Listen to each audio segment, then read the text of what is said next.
Hello and welcome to the Famous Musicians Podcast. I do not know when this will go up because I've been told by people that it's a good idea to have your podcast planned 2 months out. So I'm currently editing a long interview I had with my good friend Paul Caracas, and when that's done, I'll presumably put this up. I have to figure out how I number things. I guess I would know what number this is if I figured out how many parts I was splitting up Paul's podcast into. And I didn't think of that before I decided to go on air and say that. So, yeah, but I just figured out something about myself by talking it out in front of you people for cold hard cash and endorsements.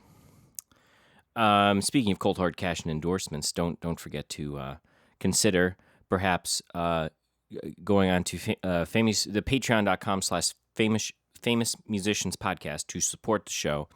And I unfortunately have learned that you cannot give a monthly donation on Patreon which is lower than $1, because I think it would be really cute if I could just get a bunch of people just donating 5 cents a month, because I feel like everybody can give 5 cents a month. There are actually people who cannot give 5 cents. There are people who don't have bank accounts. There's a lot of no, that's true. That's not.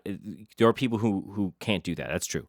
But many people, it's within their means to do that. And fortunately, they set the very, very high bar that the lowest you can possibly give on Patreon. And in case you didn't know what Patreon is how is a service which lets people subscribe to you, whatever project it is, and give money to it.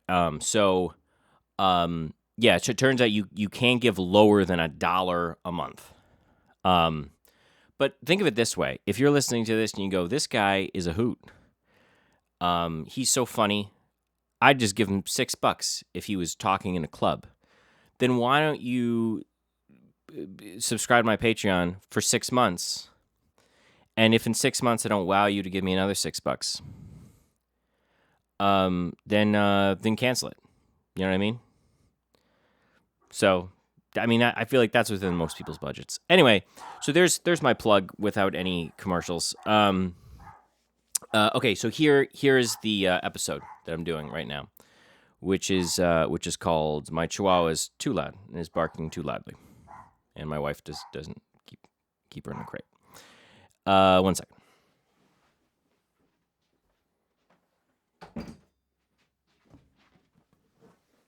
Okay. I'm not going to edit that out. We'll keep that. It's called "All Your Dreams About Being a Successful Classical Musician Are Implausible and Impractical." I set up the headline so I can just wax poetic about this. Some of you, if you're like myself, had thousands of dollars invested in a conservatory route. You yourself did not have money. You were a young'un. You had parents who believed that to get the best education possible, they would, separately from your schooling, whether you were homeschooled or whether you were in a private school or a public school, they felt that you should go to conservatory, a music school. And in this music school, they taught you things. They taught you some music theory. There's some music appreciation. You maybe had if you were a pianist, many other instruments as well, but you may had a orchestra if you were a violinist or cellist, right? You had a chamber music requirement. We played chamber music with people, wonderful thing, Maybe you were also singing in a choir, because I thought that whether you were a professional singer or not, that would be a good experience for you to have the experience of singing in a choir. Maybe you ended up trying to conduct. You learned all these wonderful things, okay? And you may have believed, because your teachers told you something to this effect, that by virtue of being very good at whatever it is that you wanted to focus on, whether that was singing or playing the piano or playing the cello, or conducting, that by virtue of being very good at it, you were going to be very successful at it, that you were going to immediately find employment in that chosen field. Now, speaking of the economy right now during COVID, it's not indicative, right? Well, let's wait till the economy comes back after COVID, and we'll have more frank. But even before COVID hit, and possibly because of some of the funding for the government funding, which was cut by our current president at the time I make this, and various other reasons. That wasn't by virtue of being good at these things. It did not guarantee you any sort of spot anywhere. That's just true everywhere. Okay, so whatever. You're like Houston Grand Opera, go to Houston. Oh, okay. Nope, super saturated industry. New York. Oh, New York. We'll make it in New York. No. If you have this idea that you're just going to go around and you have some repertoire that you really like, and you're just going to sort of shop out this repertoire, and by the strength of your interpretation of these pieces, that you're going to be able to pay for groceries, pay for rent, just from like how well I can do this Beethoven sonata, you're deluded. You're insane. You're an insane person. Doesn't make any sense. But for some reason, we're told that, or we're given some version of that in conservatory, in music school. And it's not a meritocracy. And without mentioning names, I knew many fabulous singers that were considered the best of the best when I did my degree in collaborative piano, and they now have jobs in other fields. Because by virtue of just being good at that thing, it didn't guarantee them anything. So I've sort of started to revise that, right? We live in a capitalist system, right?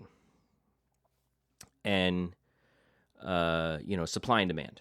And there's not a demand for great art music, classical music.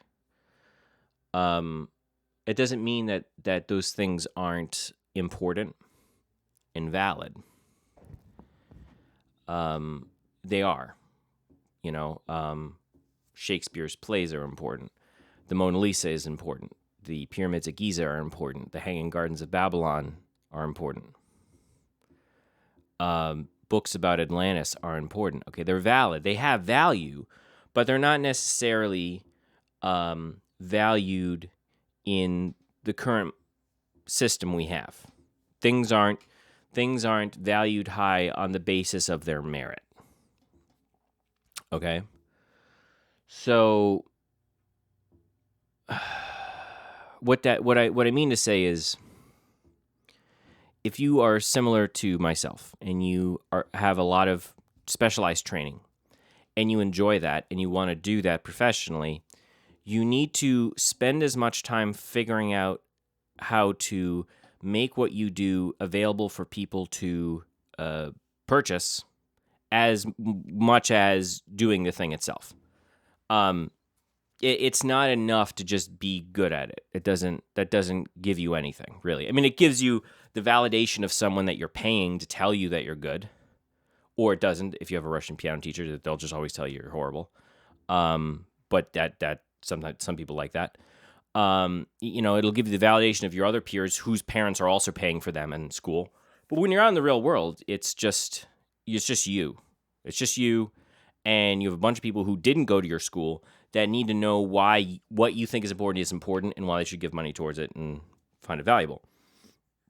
And I'm a little angry about that I felt like, there wasn't any focus on that when I was in school at all, and that there probably should have been, because the people who had success had success much earlier in the 20th century, and there was these exceptional lives that were touted as normal things. They weren't touted as normal, but the assumption was that you were going to do it similarly. Like, I'll just get a Fulbright scholarship. I'll pay for everything. I'll just talk to some specialized media source that caters the whatever. But it doesn't exist anymore. It's done, gone, out the door. Beethoven is still important, but you need to carve out your own niche for Beethoven and explain to people who Beethoven is and why it's important to do him.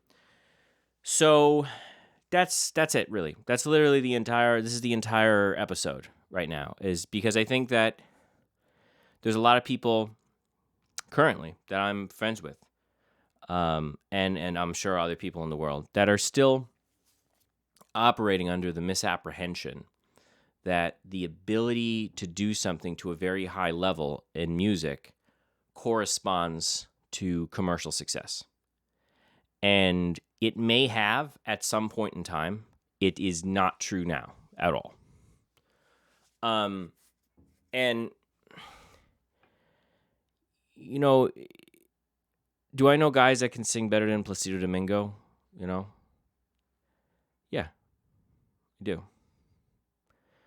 But remember that, like, along with, like, see, like, but that's an older age, like, where you achieve, you just keep doing it and you get it, you know, you're just like, well, you just need to be really good at this, you know, you just applied yourself. It doesn't work that way anymore. Like, and it's not supportable. Like, let's just say I just said, hey, forgetting about, like, all the hip hop that I like. Let's just say I was like, okay, well, here's what I'm going to do. I'm going to practice. I'm going to practice 6 hours a day exclusively on the list transcendental etudes. And I will learn to list transcendental etudes better than anybody has ever learned to list transcendental etudes. And what I'm going to do is, with this fabulous rendition that's technically perfect, I haven't put any eggs in the basket of recording or just piano, just being the finest pianist that I can possibly be. I'll enter into this international piano competition. Whatever. Bradshaw and Buono, something like that. Okay. Fine. Let's say I enter into it. And let's say it's not political. Let's say that, you know, what's his name? It's getting lost here. Okay, here, 1 second. And let's say that that I win this thing, okay? Because that's the point, right? It's a meritocracy. So you're gonna do this. You're gonna put all these eggs in this basket. You're gonna win this competition, and that competition is gonna pay for your rent and your groceries because you're just a classical rock star. You're so great at classical. Well, you win that competition. So what do you get? You get $2,000, and now you got to win another competition. How long did it take you to practice for that? And how many sessions? There's probably about 6 months out. You know, you have a first round, wait 3 months, you have a second round, wait 3 months, have a third round, and you have a final competition. Cool. It took you 6 months to make $2,000. Proud of yourself? Think you made something of yourself? Now, look. There are adults. There are grown men that think that this is still valid. Okay? That they're proving something.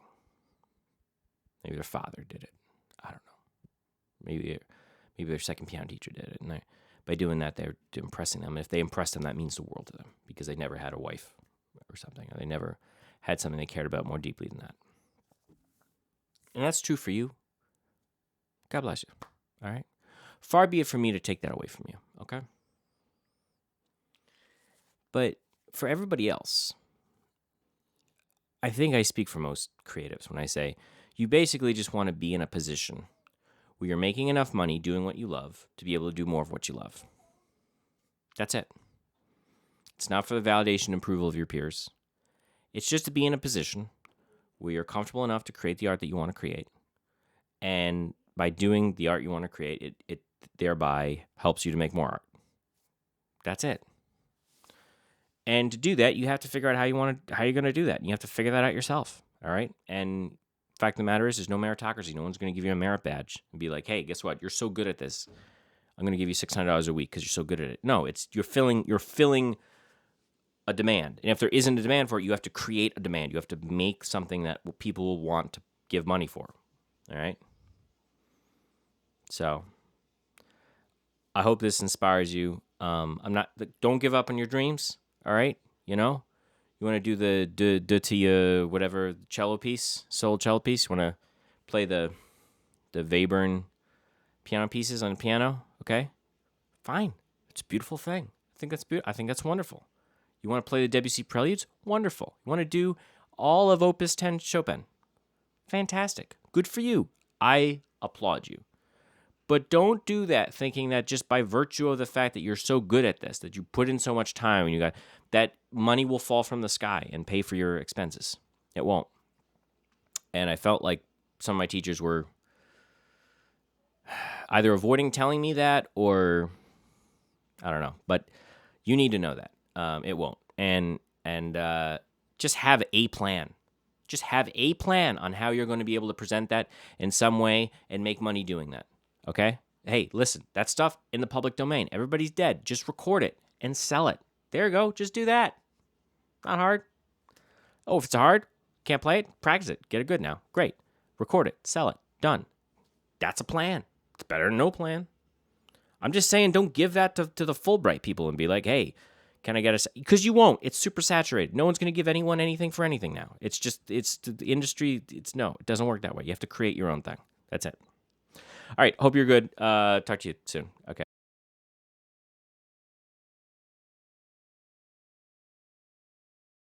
Be well. Bye.